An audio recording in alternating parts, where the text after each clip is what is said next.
Semoga yang subscribe dimudahkan jalannya menuju surga di hari akhir nanti. Dan yang like komen diberikan rezeki melimpah dari arah tak terduga. Suatu hari, saat kota Madinah sedang dalam suasana aman dan tenang, terlihat dari tepat ketinggian di pinggir kota, debu tebal yang mengepul ke udara. Debu itu semakin meninggi, bergumpal-gumpal hingga hampir menutupi angkasa. Angin yang bertiup menyebabkan gumpalan debu dari butiran pasir Sahara yang lembut dan terbang menghampiri pintu-pintu rumah di Madinah dan berhembus dengan kuatnya di jalan-jalan. Orang-orang menyangka ada badai yang menyapu dan menerbangkan pasir, tetapi kemudian dari balik tirai debu itu mereka mendengar terbesit kabar tentang kedatangan kafilah besar yang panjang. Tak lama kemudian 700 kendaraan yang syarat dengan muatannya memenuhi jalan-jalan dan mengguncang Madinah. Orang-orang saling memanggil dan mengajak sesamanya untuk menyaksikan keramaian ini serta turut bergembira atas kedatangan harta dan rezeki yang dibawa kafilah itu. Ummul Mukminin Aisyah ketika itu mendengar suara hiruk-pikuk kafilah yang bergerak maju, bertanya, "Apakah yang terjadi di kota Madinah?" Ada yang menjawab, "Kafilah Abdurrahman bin Auf baru datang dari Syam membawa barang-barang dagangannya." "Jadi kafilah itu yang telah menyebabkan semua guncangan ini?" tanya Ummul Mukminin. "Benar, wahai Ummul Mukminin. Jumlahnya 700 kendaraan." Ummul Mukminin menggeleng-gelengkan kepala. Pandangannya menerawang jauh seolah-olah sedang mengingat-ingat peristiwa yang pernah dilihat atau ucapan yang pernah didengarnya. Kemudian ia berkata, "Aku pernah mendengar Rasulullah bersabda, aku melihat Abdurrahman bin Auf masuk surga dengan merangkak." Abdurrahman bin Auf masuk surga dengan merangkak? Mengapa ia tidak memasukinya dengan melompat atau lari-lari kecil bersama angkatan pertama para sahabat Rasulullah? Sebagian sahabat menyampaikan cerita Aisyah kepadanya, maka ia pun teringat telah mendengarkan hadis dari Nabi lebih dari satu kali dan dengan redaksi yang berbeda-beda. Sebelum tali-tali pengikat perniagaannya dilepas, Abdurrahman melangkahkan kakinya ke rumah Aisyah lalu berkata kepadanya, "Engkau telah mengingatkanku suatu hadis yang tidak pernah kulupakan, maka saksikanlah bahwa kafilah ini dengan semua muatannya beserta kendaraan dan perlengkapannya aku persembahkan di jalan Allah." Seluruh muatan 700 kendaraan itu dibagi-bagikan sebagai perbuatan baik yang agung. Peristiwa yang satu ini saja sudah cukup untuk mengukir sebuah gambaran yang sempurna tentang kehidupan sahabat Rasulullah Abdurrahman bin Auf. Dialah saudagar sukses yang lebih sukses daripada kesuksesan yang pernah ada. Dia merupakan orang kaya dengan kekayaan yang melimpah ruah.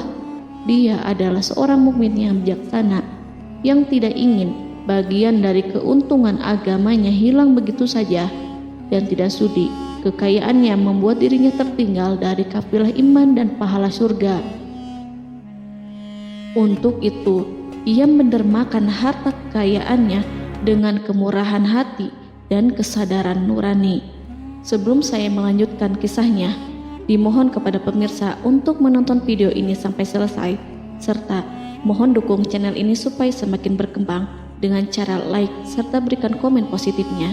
Semoga dukungan pemirsa menjadi pahala dan dimudahkan segala urusan pemirsa di dunia dan akhirat. Bismillahirrohmanirrohim. Abdurrahman bin Auf adalah seorang dari 8 orang yang lebih awal masuk Islam. Abu Bakar datang kepadanya menyampaikan Islam, termasuk kepada Utsman bin Affan.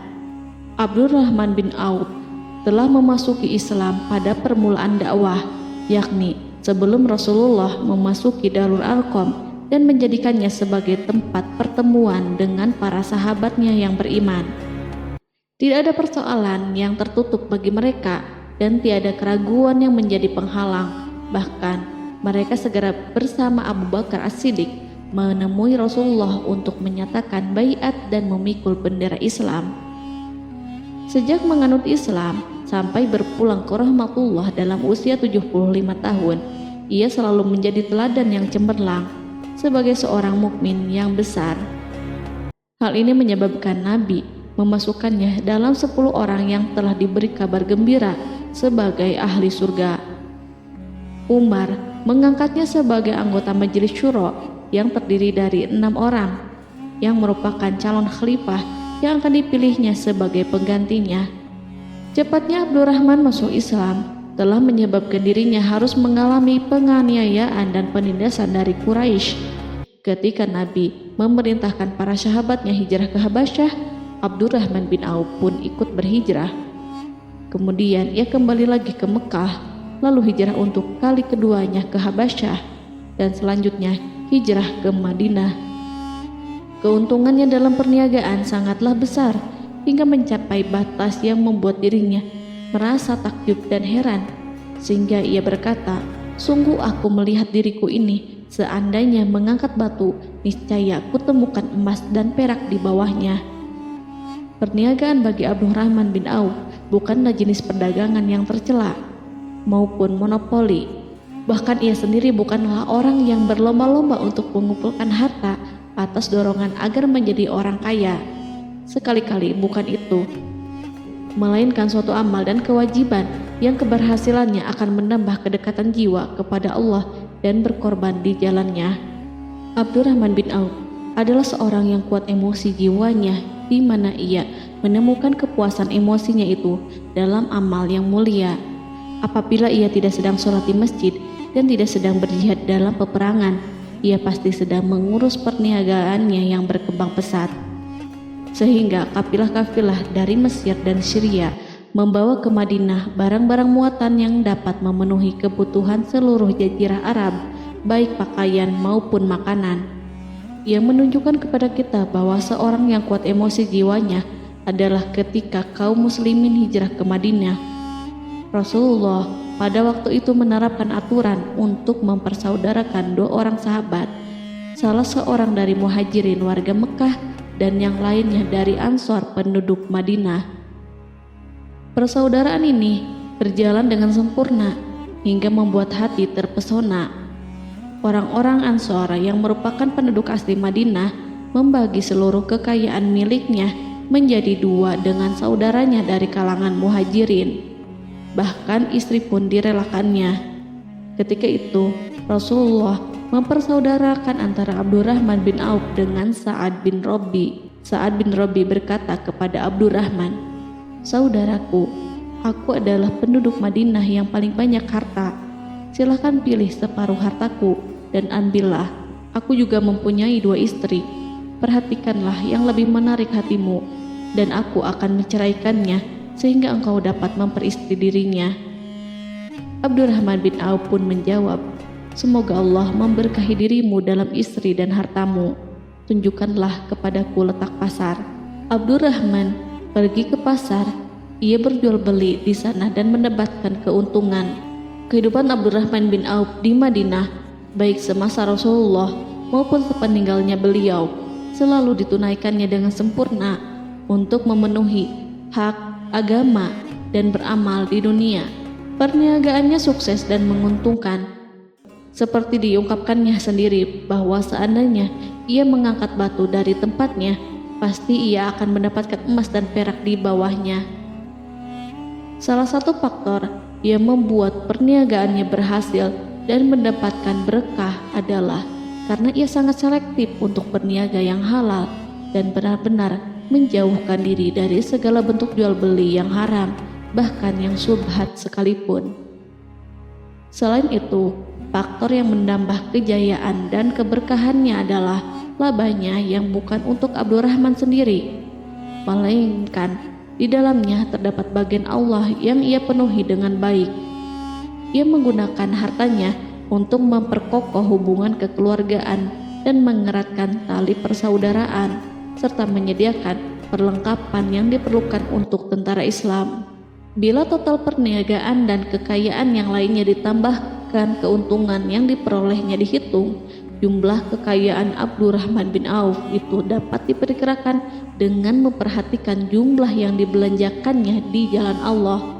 Suatu hari, ia mendengar Rasulullah bersabda, "Wahai Ibnu Auf, engkau termasuk golongan orang kaya dan engkau akan masuk surga dengan merangkak. Karena itu, pinjamkanlah kekayaan itu kepada Allah agar Dia mempermudah langkahmu." Sejak ia mendengar nasihat Rasulullah ini dan menyediakan bagi Allah pinjaman yang baik, Allah justru semakin melipat gandakan kekayaannya hingga berlimpah ruah. Suatu hari, ia menjual tanah seharga 40.000 dinar. Kemudian uang itu dibagi-bagikan semuanya untuk keluarganya dari Bani Zuhrah, untuk para istri Nabi, dan untuk kaum muslimin yang miskin. Pada kesempatan lain, ia menyerahkan 500 ekor kuda untuk perlengkapan tentara Islam. Pada hari yang lain, ia menyerahkan 1.500 kendaraan unta. Menjelang wafat, ia mewasiatkan 50.000 dinar untuk diinfakkan di jalan Allah. Ia juga berwasiat bagi setiap orang yang ikut perang Badar dan masih hidup, masing-masing mendapatkan 400 dinar. Hingga Utsman bin Affan juga mengambil bagian dari wasiat itu, meskipun termasuk orang yang kaya. Ia berkata, harta Abdurrahman bin Auf halal lagi bersih, dan memakan harta itu membawa keselamatan dan keberkahan. Ibnu Auf adalah seorang yang mengendalikan hartanya, bukan dikendalikan oleh hartanya. Sebagai buktinya, ia tidak mau celaka dengan mengumpulkan dan tidak menyimpannya. Bahkan ia mengumpulkannya dengan tetap merendahkan hati dan dari jalan yang halal. Kemudian harta itu tidak dinikmati untuk kepentingannya sendiri, melainkan untuk dinikmati bersama keluarga, kerabat, rekan-rekan, dan masyarakat seluruhnya. Karena begitu luas pemberian serta bantuannya, ada yang mengatakan seluruh penduduk Madinah berserikat dengan Abdurrahman bin Auf pada hartanya. Sepertiga dipinjamkannya kepada mereka, sepertiga lagi dipergunakannya untuk membayar hutang-hutang mereka, dan sepertiga sisanya dibagi-bagikan kepada mereka. Harta kekayaan ini tidak akan pernah membuat kelegaan dan kesenangan pada dirinya selama ia belum menemukan jalan untuk membela agama dan membantu rekan-rekannya. Adapun untuk selain itu, ia selalu merasa khawatir terhadap kekayaannya. Pada suatu hari, dihidangkan kepadanya makanan untuk berbuka karena waktu itu sedang berpuasa. Ketika pandangannya tertuju pada hidangan tersebut, selera makannya pun bangkit. Namun, ia justru menangis sambil berkata, "Mus'hab bin Umair telah gugur sebagai syahid, dan ia jauh lebih baik daripada aku. Ia hanya mendapat kafan sehelai kain yang jika ditutupkan ke kepalanya, maka kelihatan kakinya, dan jika ditutupkan ke kedua kakinya, terbukalah kepalanya. Demikian pula Hamzah yang jauh lebih baik daripada aku. Ia pun gugur sebagai syahid, dan saat akan dikuburkan hanya mendapatkan sehelai selendang. Dunia ini telah dihamparkan kepada kami seluas-luasnya, dan hasil sebanyak-banyaknya telah diberikan kepada kami. Sungguh kami khawatir bila pahala kebaikan kami telah disegerakan balasannya di dunia." Pada peristiwa lain, sebagian sahabat berkumpul bersamanya menghadapi jamuan makan di rumahnya. Tak lama setelah makanan diletakkan di hadapan mereka, Abdurrahman menangis sehingga rekan-rekannya bertanya, "Apa yang membuatmu menangis, wahai Abu Muhammad?" Ia pun menjawab, "Rasulullah telah wafat, dan semasa hidup beliau beserta keluarganya tidak pernah merasakan kenyang makan roti gandum. Apa harapan kita apabila dipanjangkan usia, tetapi tidak menambah kebaikan bagi kita?" Demikianlah, kekayaan yang melimpah itu sedikit pun tidak membangkitkan kesombongan dan takabur dalam dirinya.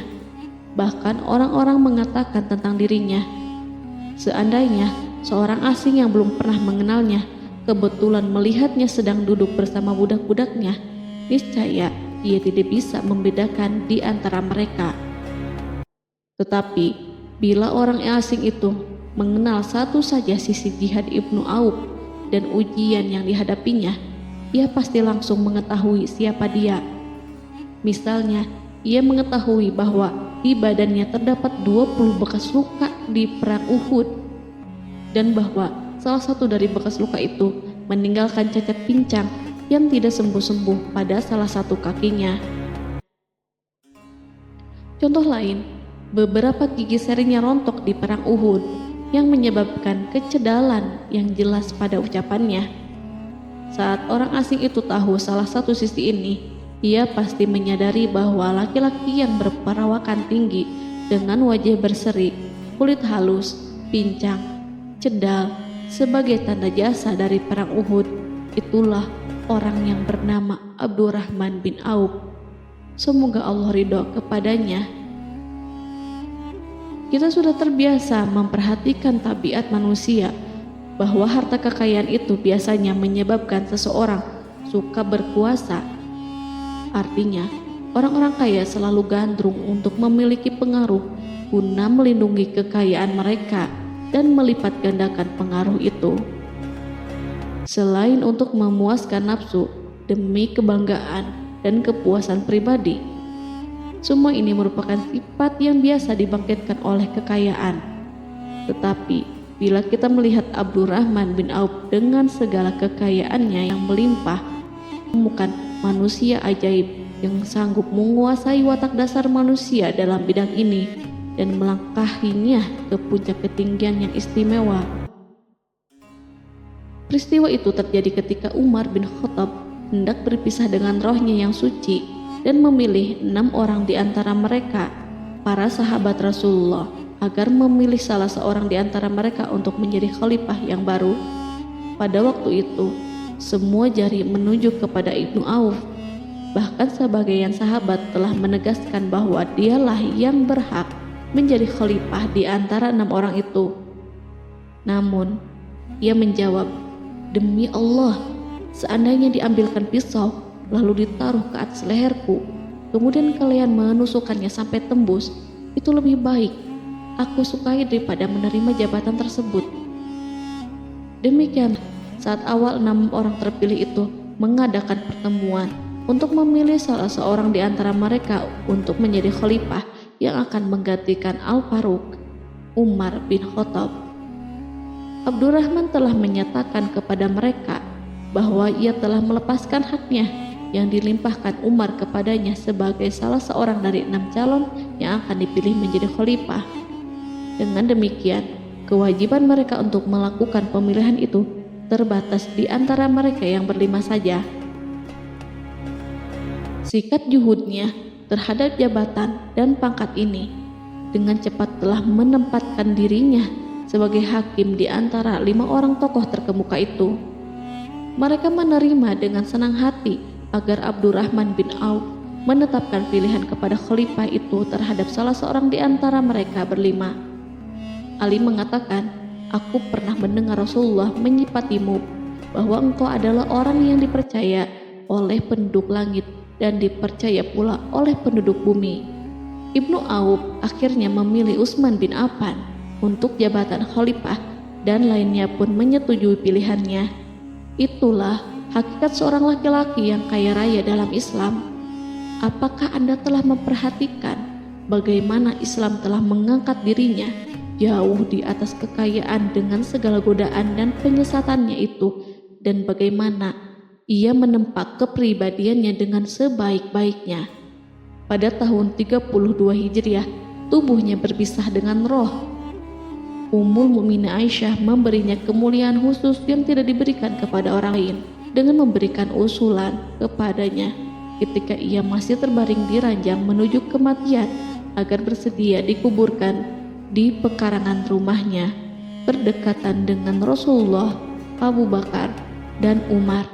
Namun ia memang seorang muslim yang telah dididik Islam dengan sebaik-baiknya, sehingga merasa malu bila dirinya diangkat dan disandingkan dalam kedudukan tersebut. Selain itu, ia telah membuat janji dan ikrar yang kuat dengan Utsman bin Maz'un, yakni jika salah seorang di antara mereka meninggal sesudah yang lain, hendaklah ia dikuburkan di dekat sahabatnya itu.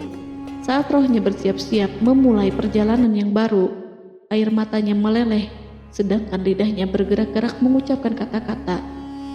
Aku khawatir dipisahkan dari sahabat-sahabatku karena kekayaanku yang melimpah ruah. Namun, ketenangan dari Allah segera menyelimutinya. Lalu senyuman tipis menghiasi wajahnya disebabkan sukacita yang memberi cahaya dan kebahagiaan yang menenteramkan jiwa.